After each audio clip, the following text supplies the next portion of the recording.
You know, when you walk into a typical office today or um, log into a company-wide virtual meeting, everything might look perfectly normal to you. Right. It just looks like business as usual. Exactly.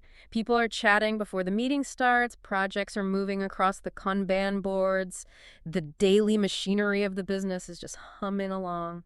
Yeah, on the surface, everything is fine. But if you know what to look for, you might notice this staggering, almost invisible crisis hiding in plain sight.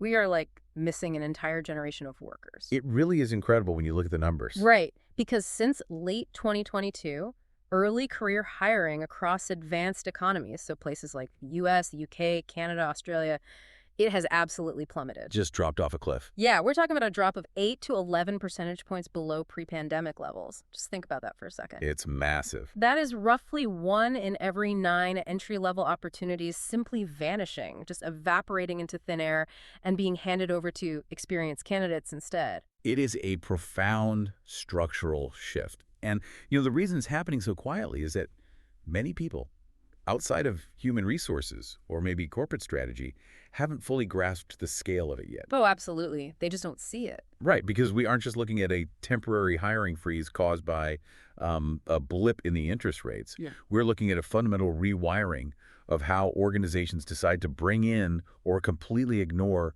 new talent. And that brings us to the mission of today's deep dive.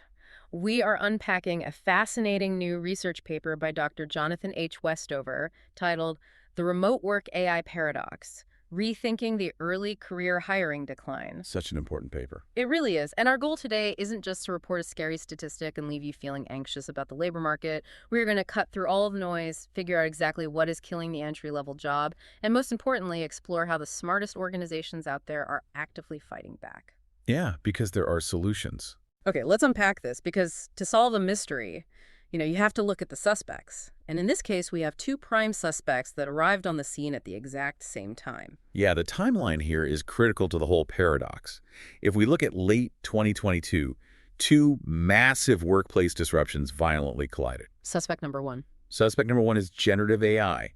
This is when tools like ChatGPT and early enterprise AI co-pilots went mainstream. Right, the AI boom. Exactly. Suddenly, organizations had access to technology that could perform all these cognitive analytical tasks.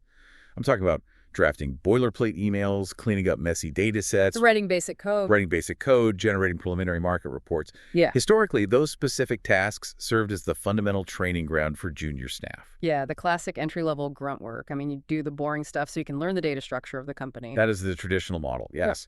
And proponents of the AI replacement theory argue that algorithms have fundamentally restructured the demand for inexperienced labor. Because why pay someone, right? Exactly. If you're a mid-level manager, why would you hire a recent graduate, wait 6 months for them to get up to speed, and pay them a full salary to summarize documents, when a large language model can do a highly passable job in about 4 seconds? It's hard to argue with that logic from a pure cost perspective, but then we have suspect number two. Right. Suspect number two, the persistence of remote and hybrid work. Which, the pandemic obviously started earlier, but by late 2022, the norms around hybrid work had stabilized well above pre-pandemic levels. Yeah, people weren't going back 5 days a week. And remote work creates immense organizational friction when it comes to supervision. It absolutely kills the shoulder-tapping learning. Yeah. Think about it. When you're physically in an office, you can just lean over to the senior person at the next desk and ask a quick, low-stakes question like how to format a spreadsheet or how to phrase an email to a difficult client. Very organic. Right. But in a remote setup, you have to schedule a formal video call or send a direct message, and you're always hoping you aren't interrupting their deep work. Which creates a huge psychological barrier. Young workers often just don't want to seem incompetent, so they don't ask the question at all. They just sit there stuck. Yeah, they completely miss out on that casual observational learning. So we have these two massive trends operating simultaneously. Generative AI is eating the entry-level tasks. And remote work is making it incredibly difficult to train the people doing the remaining tasks. Exactly. And what's fascinating here is how eager the public, the media, and even some highly respected researchers were to point the finger at just a single villain. Everybody wanted one easy answer. Oh, totally. In 2026, a major working paper by Lambert and Schindler caused an absolute stir in the labor economics world. I remember that paper. Yeah, they decided to put both of these factors, AI exposure and remote work exposure, into a joint statistical model to see which one was the real job killer. A kind of statistical showdown. Right, and their model found that remote work exposure actually predicts the decline in junior hiring much better than AI exposure does. And people absolutely ran with that narrative. Oh, they loved it. They used this one paper to completely exonerate AI. They basically said, see, it's not the robots taking the jobs, it's the fact that nobody wants to commute to the office anymore. The kids just need to get back to their cubicles. The lazy worker narrative. Yeah, exactly. But honestly, aren't we falling into a massive trap here? I keep thinking about this like a classic whodunit mystery novel. Okay, I like that analogy. Like the detective walks into the drawing room, sees two smoking guns on the floor next to the body, and insists there can only be one killer. Aren't we making a huge mistake by assuming one trend is the sole culprit when the entire workplace is undergoing a total simultaneous metamorphosis? Yes. It is a highly reductive way of looking at a complex system. Yeah. And that reductive approach is exactly the methodological trap that Dr. Westover's paper highlights. Right. Westover argues that the 2026 Lambert and Schindler study, and honestly, our whole societal way of trying to measure this as a binary either scenario, is fundamentally flawed. Because life isn't a controlled experiment. No, it's not. It comes down to something econometricians call the correlated treatment problem. Okay, hold on. I'm getting lost in the statistical weeds here. If someone puts both of these trends into a complex mathematical model, shouldn't the math be able to isolate them and tell us which one is doing more damage? Normally, yes. If the two trends affect different groups of people. Okay. But that isn't what is happening in the modern economy. Let me translate the math into what is actually happening on the ground. Please do. If you look at the specific occupations most exposed to remote work feasibility, white-collar, knowledge-intensive, computer-heavy roles. Yeah, the laptop class. Right, the laptop class. They're the exact same occupations most exposed to generative AI capabilities. Ah, I see. In the data, the Spearman rank correlation between these two exposures is about 0.77. Okay, a Spearman rank correlation of 0.77. What does that actually mean in plain English for someone who hasn't taken a stats class in a decade? Think of a correlation score as a scale from 0 to 1. 0 means two things have absolutely no relationship to each other. Like shoe size and eye color. Sure. And 1 means they are perfectly identical. You never see one without the other. So a score of 0.77 is incredibly high. Wow, okay. It means these two trends, the ability to work from your couch and the ability for a computer to do your cognitive tasks, are practically superglued together in the economy. So they always show up at the same time. Yes. And when two treatments are that highly correlated, statistical models completely break down. They struggle to separately identify the effects. Because they're tangled up. Exactly. Yeah. The math might arbitrarily attribute the job losses to whichever factor is measured more precisely in the data set, even if both AI and remote work are operating at full force to eliminate the job. Oh man, here's where it gets really interesting. Yeah. Because you can't just separate them neatly on a spreadsheet. Think of it like this. A massive storm rolls through a neighborhood. You've got torrential, heavy rain, and you've got hurricane-force winds. After the storm, you find a giant oak tree knocked over in your yard. And someone comes along with a clipboard and tries to mathematically deduce if it was the rain that softened the soil or the wind that pushed the branches that caused the tree to fall. That's a perfect visual. But you can't easily separate them because they hit the exact same tree at the exact same time. That is the perfect way to visualize it. The rain and the wind are overlapping mechanisms affecting the exact same object. You can't blame just the wind. No, you really can't. And Westover points out another layer of complexity that makes these academic studies incredibly messy. Like, how do we even define what a junior or entry-level worker is in today's economy? Well, I would assume it's just someone young or someone with a job title that literally says junior. Is it more complicated than that? Far more complicated.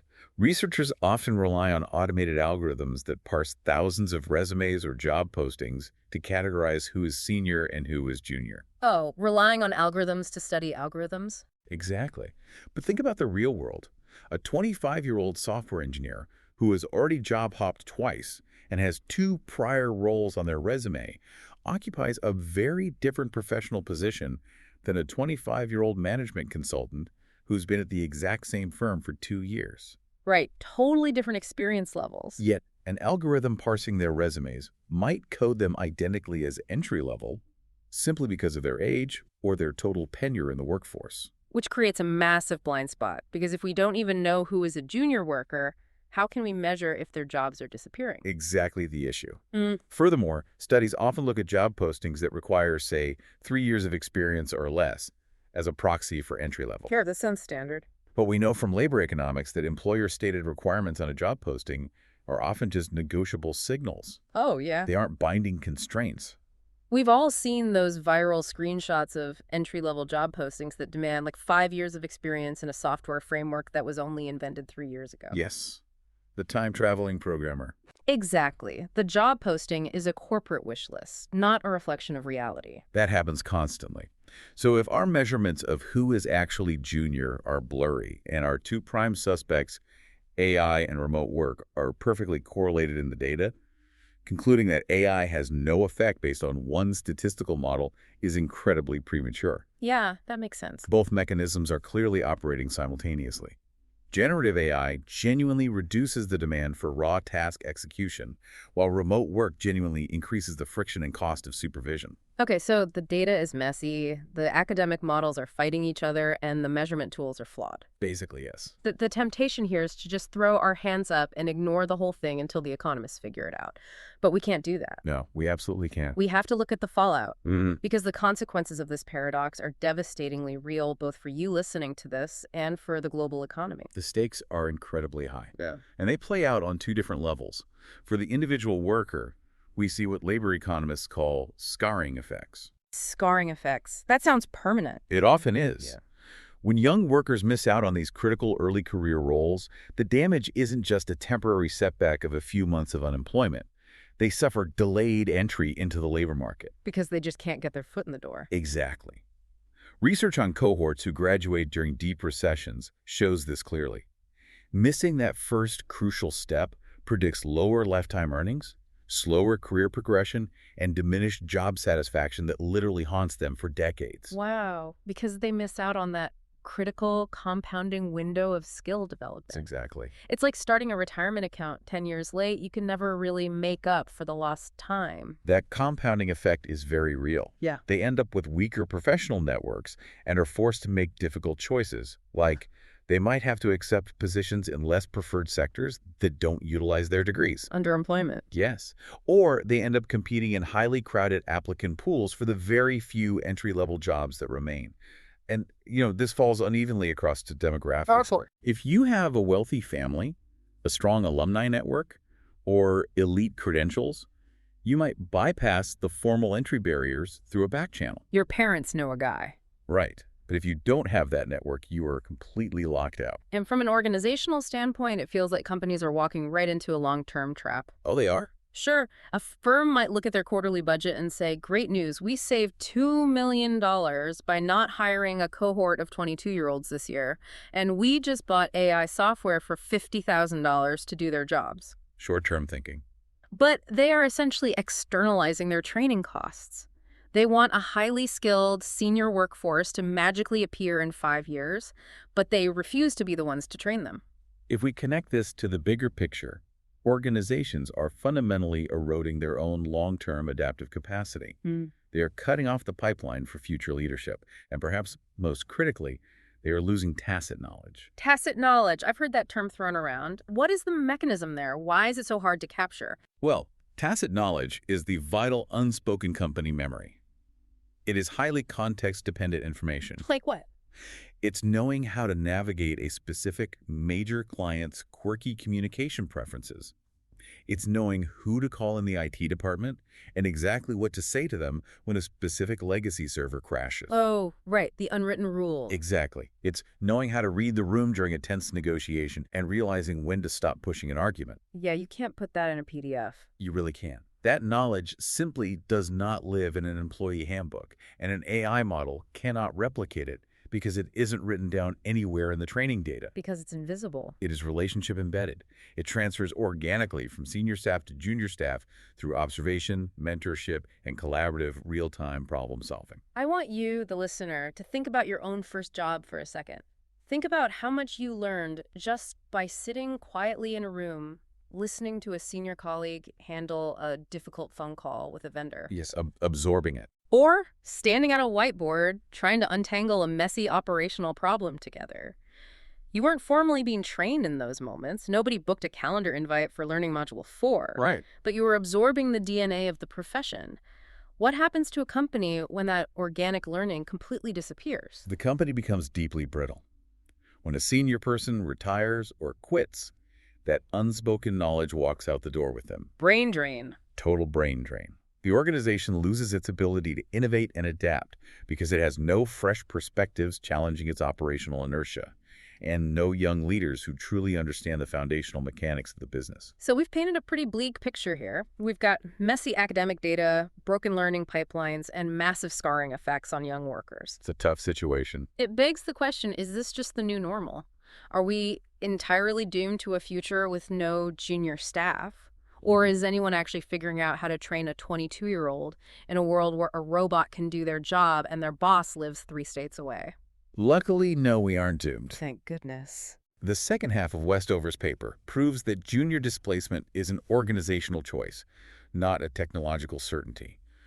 There is an adaptation playbook, Okay, let's hear the playbook. and the companies running that playbook are doing it by confronting the friction of remote work and the disruption of AI head-on. They are re-architecting the job itself. Okay, let's get into the specifics. Let's look at structured onboarding first.